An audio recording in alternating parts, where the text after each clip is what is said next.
Nagkakapaso mo dyan. Tamis na yung dati, oh. Nandiyan tamis. Linis oh. Mamatay siya. Bakit nagagawa na? Hindi, naglilinis lang siya. Yan. Oo, naglilinis lang. Naglilinis lang siya. Hindi, naglilinis lang. Pag naglilinis ka sa bahay namin.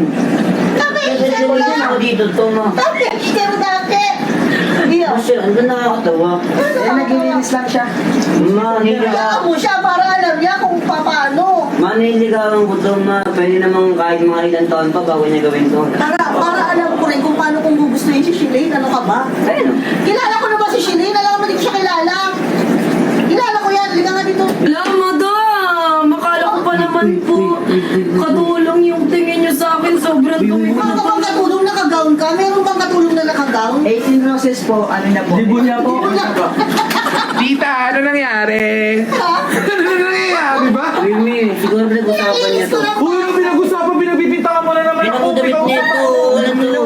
Kausap ko si ate, ba't madumi ka? Ikaw lang kaya mag- Hoy, naglilinis siya kanina doon. Tinanong ko kung ba't akala ko nagsusubukan lang daw siya ng mama mo. Mi, Sinusubukan ikaw lang nakakaisip ng magandang bagay, tsaka to. Ba't ako? Ang pinatunayan niya din yung sarili niya. Naglilinis eh. Oo, At pinatunayan least niya. napatunayan siya kay sarili Ayaw niya. ko. Oh, Ayaw ko. naglilinis. Talagang pinakita niya kung sino siya. Mga lahi yun, lalakas eh, no?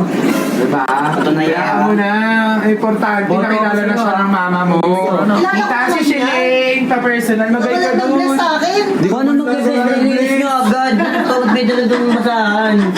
Ano, Nagsayang tatabihin ng t-shirt na. Mag-bless ka Bless ka lang, daw, mag-bless bless ka Ba't lang. naiiyak ka ngayon? O, ba't naiiyak ka ngayon? Hindi ka masyadong malapalaingay. Hindi kami sanay. Madam, sorry na po. Ano sorry? Lubos mo yung tissue doon. Pinaglagpas mo yan. Yari. Ikaw rin. Ay, sorry tita.